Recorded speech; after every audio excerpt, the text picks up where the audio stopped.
प्यारे विद्यार्थियों, ਇਹ ਜਿਹੜੀ ਸਕਰੀਨ ਤੇ ਤੁਹਾਨੂੰ ਤਸਵੀਰ ਨਜ਼ਰ ਆ ਰਹੀ ਹੈ, ਇਹਦੇ ਵਿੱਚ ਤੁਹਾਨੂੰ ਕੀ ਦਿਸ ਰਿਹਾ ਹੈ?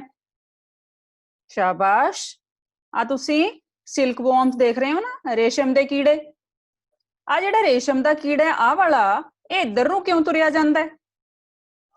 ਤੁਸੀਂ ਵੀ ਸ਼ਾਮ ਜੇ ਪੈ ਜੇ ਜਾਂ ਕਿਤੇ ਬਾਹਰ ਚਲੇ ਜਾਓ, ਆਪਣੇ ਘਰਾਂ 'ਚ ਜਾਂਦੇ ਹੋ ਨਾ, ਇਹ ਵੀ ਆਪਣੇ ਘਰ ਜਾ ਰਿਹਾ।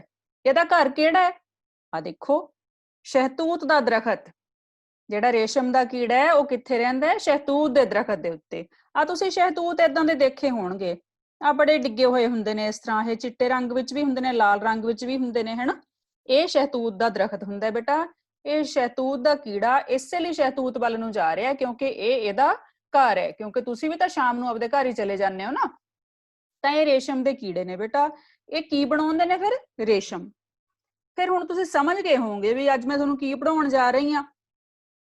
ਅੱਜ ਬੱਚਿਓ ਆਪਾਂ ਲੈਸਨ ਤੀਜਾ ਸਾਡਾ ਰੇਸ਼ਿਆਂ ਤੋਂ ਕੱਪੜੇ ਤੱਕ, ਇਹਦਾ ਪਾਰਟ 2 ਪੜ੍ਹਨਾ ਹੈ।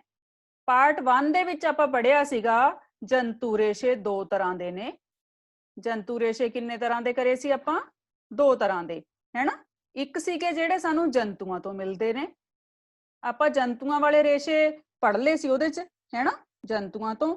ਤੇ ਦੂਜਾ ਆਪਾਂ ਕੀਤਾ ਸੀ ਸਾਨੂੰ ਰੇਸ਼ਮ ਦੇ ਕੀੜੇ ਤੋਂ ਮਿਲਦੇ ਆ। ਹੁਣ ਅੱਜ ਆਪਾਂ ਰੇਸ਼ਮ ਦੇ ਕੀੜੇ ਤੋਂ ਮਿਲਣ ਵਾਲੇ ਰੇਸ਼ਿਆਂ ਦੇ ਬਾਰੇ 'ਚ ਪੜ੍ਹਨ ਲੱਗੇ ਹਾਂ, ਠੀਕ ਹੈ ਬੱਚਿਓ। ਇਸੇ ਲਈ ਮੈਂ ਤੁਹਾਨੂੰ ਆ ਦਿਖਾ ਰਹੀ ਹਾਂ ਰੇਸ਼ਮ ਦੇ ਕੀੜੇ ਕਾਹਦੇ ਉੱਤੇ ਰਹਿੰਦੇ ਨੇ? ਸ਼ਹਿਤੂਤ ਦੇ ਦਰਖਤ ਤੇ ਇਸ ਤਰ੍ਹਾਂ ਰੇਸ਼ਮ ਬਣਾਉਂਦੇ ਨੇ। ਦੇਖ ਲਓ, ਦੇਖੋ ਕਿੰਨੇ ਸੋਹਣੇ ਰੰਗਾਂ ਦੇ ਵਿੱਚ ਅਲੱਗ-ਅਲੱਗ ਤਰ੍ਹਾਂ ਦਾ ਰੇਸ਼ਮ ਉਹਨਾਂ ਨੇ ਬਣਾਇਆ ਹੋਇਆ ਹੈ। ਸੋ ਪਿਆਰੇ ਵਿਦਿਆਰਥੀਓ, ਸਭ ਤੋਂ ਪਹਿਲਾਂ ਆਪਾਂ ਦੇਖ ਲਈਏ ਫਿਰ ਰੇਸ਼ਮ ਦੇ ਕੀੜੇ ਦਾ ਜੀਵਨ ਚੱਕਰ ਕਿਹੋ ਜਿਹਾ।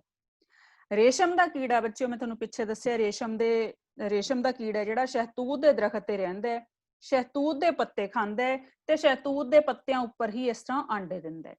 ਦੇਖ ਰਹੇ ਹੋ ਨਾ ਤੁਸੀਂ, ਆ ਅਡਲਟ ਸੀਗਾ, ਮੇਲ ਫੀਮੇਲ। ਜਿਹੜਾ ਫੀਮੇਲ ਸਿਲਕ ਵਰਮ ਹੈ ਉਹ ਆਂਡੇ ਦਿੰਦਾ ਹੈ, ਐਗ ਲੇ ਕਰਦਾ ਹੈ।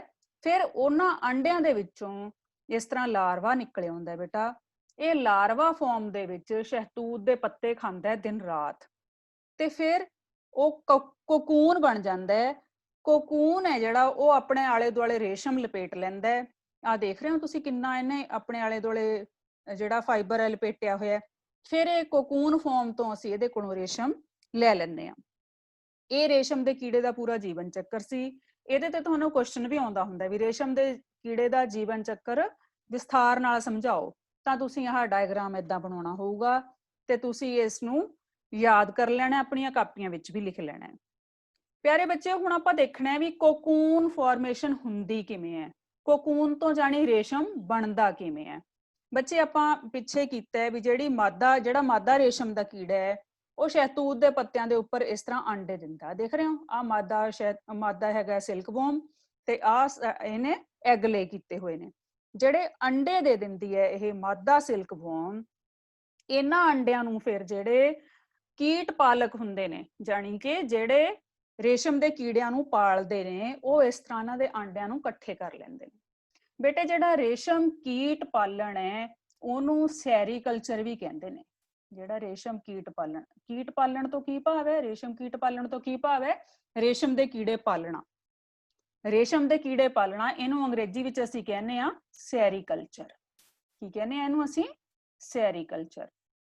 ਤਾਂ ਜਿਹੜੇ ਰੇਸ਼ਮ ਕੀਟ ਪਾਲਕ ਨੇ ਉਹ ਇਸ ਤਰ੍ਹਾਂ ਜਿਹੜੇ ਆ ਸਾਰੇ ਅੰਡੇ ਨੇ ਇਹਨਾਂ ਨੂੰ ਇਕੱਠੇ ਕਰ ਲੈਂਦੇ ਨੇ। ਉਹਨਾਂ ਨੂੰ ਇਕੱਠੇ ਕਰਕੇ ਇਸ ਤਰ੍ਹਾਂ ਟਰੇਆਂ ਦੇ ਵਿੱਚ ਰੱਖ ਲੈਂਦੇ ਨੇ। ਫਿਰ ਇਹਨਾਂ ਅੰਡਿਆਂ ਤੋਂ ਇਸ ਤਰ੍ਹਾਂ ਬੇਟਾ ਕੈਟਰਪਿਲਰ ਲਾਰਵਾ ਬਣ ਜਾਂਦਾ ਹੈ। ਇਹ ਜਿਹੜਾ ਲਾਰਵਾ ਹੈ ਇਹ ਸ਼ਹਿਤੂਤ ਉਦੋਂ ਬਣਦਾ ਹੈ ਜਦੋਂ ਸ਼ਹਿਤੂਤ ਦੇ ਨਵੇਂ ਪੱਤੇ ਨਿਕਲਦੇ ਨੇ। ਇਹ ਉਹਨਾਂ ਨੂੰ ਨਰਮ ਪੱਤਿਆਂ ਨੂੰ ਦਿਨ ਰਾਤ ਖਾਂਦਾ ਹੈ ਤੇ ਆਪਣਾ ਆਕਾਰ ਵਧਾਉਂਦਾ ਰਹਿੰਦਾ ਹੈ। ਇਹ ਲਗਾਤਾਰ ਜਦੋਂ ਖਾਈ ਜਾਂਦਾ ਹੈ ਇੰਨੇ ਦਿਨ ਇਹਨਾਂ ਨੂੰ ਸ਼ਹਿਤੂਤ ਦੇ ਪੱਤਿਆਂ ਨੂੰ, ਤਾਂ ਫਿਰ ਇਹ 25-30 ਦਿਨਾਂ ਬਾਅਦ ਇਸ ਤਰ੍ਹਾਂ ਕੋਕੂਨ ਬਣ ਜਾਂਦਾ ਹੈ। ਕੋਕੂਨ ਫਾਰਮ ਦੇ ਵਿੱਚ ਇਹਦੇ ਅੰਦਰ ਪਿਊਪਾ ਬਣਦਾ ਹੈ। ਪਿਊਪਾ ਆਪਣੇ ਆਲੇ ਦੁਆਲੇ ਰੇਸ਼ਮ ਲਪੇਟਦਾ ਹੈ, ਜਿਵੇਂ ਆਪਾਂ ਇੱਥੇ ਦੱਸਿਆ। ਆ ਦੇਖ ਰਹੇ ਹੋ ਨਾ ਤੁਸੀਂ, ਆ ਜਦੋਂ ਬਣ ਗਿਆ ਤਾਂ ਇਹਨੇ ਆਪਣੇ ਆਲੇ ਦੁਆਲੇ ਰੇਸ਼ਮ ਲਪੇਟ ਲਿਆ। ਫਿਰ ਇਸ ਫਾਰਮ ਦੇ ਵਿੱਚ ਅਸੀਂ ਇਹਦੇ ਕੋਲੋਂ ਰੇਸ਼ਮ ਅਲੱਗ ਕਰ ਲੈਂਦੇ ਹਾਂ। ਤਾਂ ਬੱਚੇ ਕੋਕੂਨ ਤੋਂ ਰੇਸ਼ਮ ਤੱਕ, ਕੋਕੂਨ ਟੂ ਸਿਲਕ, ਕਿਹੜੇ ਕਿਹੜੇ ਪੜਾਅ ਆਏ? ਪਹਿਲਾਂ ਮਾਦਾ ਰੇਸ਼ਮ ਦਾ ਕੀੜਾ ਇੱਕ ਵਾਰ ਵਿੱਚ ਸੈਂਕੜੇ ਆਂਡੇ ਦਿੰਦਾ ਹੈ। ਇਹਨਾਂ ਅੰਡਿਆਂ ਨੂੰ ਇਕੱਠੇ ਕਰਕੇ ਵੇਚਿਆ ਜਾਂਦਾ ਹੈ। ਕਿਹਨਾਂ ਨੂੰ ਵੇਚਿਆ ਜਾਂਦਾ ਹੈ? ਜਿਹੜੇ ਰੇਸ਼ਮ ਕੀਟ ਪਾਲਕ ਹੁੰਦੇ ਨੇ। ਕੀਟ ਪਾਲਕ ਫਿਰ ਇਹਨਾਂ ਨੂੰ ਸਿਹਤਮੰਦ ਹਾਲਤਾਂ ਜਾਨੀ ਇਹਨਾਂ ਅੰਡਿਆਂ ਦੇ ਵਿੱਚੋਂ ਲਾਰਵਾ ਨਿਕਲਣ ਵਾਸਤੇ ਸਾਨੂੰ ਕਿਹੜੀਆਂ ਸਿਹਤਮੰਦ ਹਾਲਤਾਂ ਚਾਹੀਦੀਆਂ ਨੇ? ਉਚਿਤ ਤਾਪਮਾਨ, ਨਮੀ ਦੀਆਂ ਅਨੁਕੂਲ ਹਾਲਤਾਂ। ਠੀਕ ਹੈ, ਇਹ ਸਾਡੇ ਕੋਲੇ ਹੋਣੀਆਂ ਚਾਹੀਦੀਆਂ ਨੇ। ਜੇ ਉਚਿਤ ਤਾਪਮਾਨ ਤੇ ਉਚਿਤ ਨਮੀ ਨਾ ਹੋਵੇ ਤਾਂ ਇਹਨਾਂ ਅੰਡਿਆਂ ਦੇ ਵਿੱਚੋਂ ਲਾਰਵਾ ਨਹੀਂ ਨਿਕਲੂਗਾ। ਇਹ ਵੀ ਤੁਹਾਡਾ ਇੱਕ ਪ੍ਰਸ਼ਨ ਬਣਦਾ ਹੈ ਵੀ ਜਿਹੜੇ ਕੀਟ ਪਾਲਕ ਨੇ ਉਹਨਾਂ ਨੂੰ ਕਿਹੜੀਆਂ-ਕਿਹੜੀਆਂ ਗੱਲਾਂ ਦਾ ਧਿਆਨ ਰੱਖਣਾ ਪੈਂਦਾ ਹੈ, ਜਾਂ ਫਿਰ ਅੰਡਿਆਂ ਤੋਂ ਲਾਰਵਾ ਨਿਕਲਣ ਦੇ ਵਾਸਤੇ ਕਿਹੜੀਆਂ-ਕਿਹੜੀਆਂ ਅਨੁਕੂਲ ਹਾਲਤਾਂ ਨੇ? ਤੁਸੀਂ ਲਿਖਣਾ ਉਚਿਤ ਤਾਪਮਾਨ ਤੇ ਉਚਿਤ ਨਮੀ। ਫਿਰ ਇਹਨਾਂ ਅੰਡਿਆਂ ਤੋਂ ਬੱਚੇ ਲਾਰਵਾ ਨਿਕਲੇ ਆਉਂਦਾ ਹੈ। ਫਿਰ ਇਹ ਜਿਹੜਾ ਲਾਰਵਾ ਹੈ ਇਹ ਸ਼ਹਿਤੂਤ ਦੇ ਨਵੇਂ ਪੱਤੇ ਨਿਕਲਦੇ ਨੇ, ਜਦੋਂ ਉਹਨਾਂ ਨੂੰ ਖਾਂਦਾ ਹੈ, ਇਹਨੂੰ ਅਸੀਂ ਲਾਰਵਾ ਕਹਿੰਦੇ ਆ। ਅੰਗਰੇਜ਼ੀ ਵਿੱਚ ਇਹਨੂੰ ਅਸੀਂ ਕੈਟਰਪਿਲਰ ਕਹਿੰਦੇ ਆ, ਜਾਂ ਇਹੀ ਰੇਸ਼ਮ ਦਾ ਕੀੜਾ ਹੁੰਦਾ ਹੈ। ਇਹ ਦਿਨ ਰਾਤ ਪੱਤੇ ਖਾਂਦਾ ਹੈ। ਇਹ ਆਕਾਰ ਦੇ ਵਿੱਚ ਕਾਫੀ ਵੱਡੇ ਹੋ ਜਾਂਦੇ ਨੇ। ਫਿਰ 25-30 ਦਿਨਾਂ ਬਾਅਦ ਇਹ ਖਾਣਾ ਬੰਦ ਕਰ ਦਿੰਦੇ ਨੇ ਤੇ ਕੋਕੂਨ ਬਣਾਉਂਦੇ ਨੇ। ਫਿਰ ਇਹਨਾਂ ਤੋਂ ਰੇਸ਼ਮ ਧੁੱਪੇ ਰੱਖ ਕੇ ਜਾਂ ਉਬਾਲ ਕੇ ਵੱਖ ਕਰ ਲਿਆ ਜਾਂਦਾ ਹੈ। ਬੱਚੇ ਜਿਹੜਾ ਕੋਕੂਨ ਬਣਿਆਗਾ ਆ ਦੇਖ ਰਹੇ ਹੋ ਨਾ, ਇਹਨੇ ਆਪਣੇ ਆਲੇ ਦੁਆਲੇ ਕਿਵੇਂ ਰੇਸ਼ਮ ਲਪੇਟਿਆ ਹੋਇਆ, ਆਹ ਸਾਰੇ ਕੋਕੂਨ ਨੇ, ਹੈਨਾ। ਤਾਂ ਇਹਦੇ ਆਲੇ ਦੁਆਲੇ ਜਿਹੜਾ ਰੇਸ਼ਮ ਹੈ ਇਹਨੂੰ ਵੱਖ ਕਰਨ ਦੇ ਵਾਸਤੇ ਜੇ ਤਾਂ ਕੋਈ ਛੋਟੇ ਪੱਧਰ ਤੇ ਕਰ ਰਿਹਾ ਤਾਂ ਇਹਨਾਂ ਨੂੰ ਧੁੱਪ 'ਚ ਹੀ ਰੱਖ ਦਿੰਦਾ ਹੈ। ਧੁੱਪ 'ਚ ਰੱਖ ਕੇ ਉੱਤੋਂ ਰੇਸ਼ਮ ਵੱਖ ਕਰ ਲਿਆ ਜਾਂਦਾ ਹੈ। ਜਿਹੜੇ ਵੱਡੇ ਕੀਟ ਪਾਲਕ ਨੇ ਉਹ ਇਹਨਾਂ ਨੂੰ ਉਬਾਲ ਕੇ, ਉਹ ਬਹੁਤ ਜਾਨੀ ਉੱਚ ਤਾਪਮਾਨ ਤੇ ਇਹਨਾਂ ਨੂੰ ਉਬਾਲਦੇ ਨੇ, ਉਬਾਲ ਕੇ ਇਹਦੇ ਤੋਂ ਰੇਸ਼ਮ ਉਤਾਰ ਲੈਂਦੇ ਨੇ।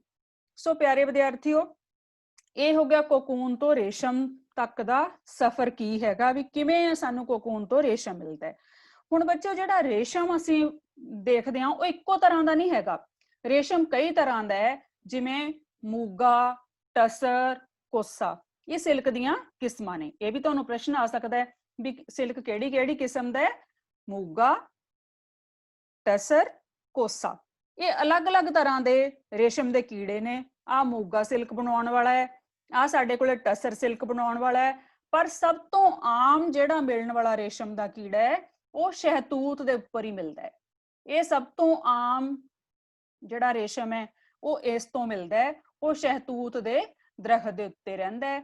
ਤੇ ਜਿਹੜਾ ਇਸ ਤੋਂ ਰੇਸ਼ਮ ਮਿਲਦਾ ਹੈ ਸਾਨੂੰ, ਸ਼ਹਿਤੂਤ ਦੇ ਦਰਖਤ ਦੇ ਉੱਪਰ ਰਹਿਣ ਵਾਲੇ ਜਿਹੜੇ ਰੇਸ਼ਮ ਦੇ ਕੀੜੇ ਤੋਂ ਸਾਨੂੰ ਮਿਲਦਾ ਹੈ, ਉਹ ਨਰਮ ਹੁੰਦਾ ਹੈ, ਬਹੁਤ ਨਰਮ ਹੁੰਦਾ ਹੈ ਤੇ ਚਮਕੀਲਾ ਹੁੰਦਾ, ਲਚਕੀਲਾ ਹੁੰਦਾ, ਲਚਕੀਲਾ ਹੁੰਦਾ ਹੈ ਤੇ ਬਹੁਤ ਜ਼ਿਆਦਾ ਚਮਕਦਾਰ ਹੁੰਦਾ ਹੈ। ਇਹਦੀਆਂ ਖੂਬੀਆਂ ਨੇ ਜਿਹੜਾ ਰੇਸ਼ਮ ਸਾਨੂੰ ਸ਼ਹਿਤੂਤ ਦੇ ਦਰਖਤ ਦੇ ਉੱਤੇ ਪਾਏ ਜਾਣ ਵਾਲੇ ਕੀਟਾਂ ਤੋਂ ਮਿਲਦਾ ਹੈ।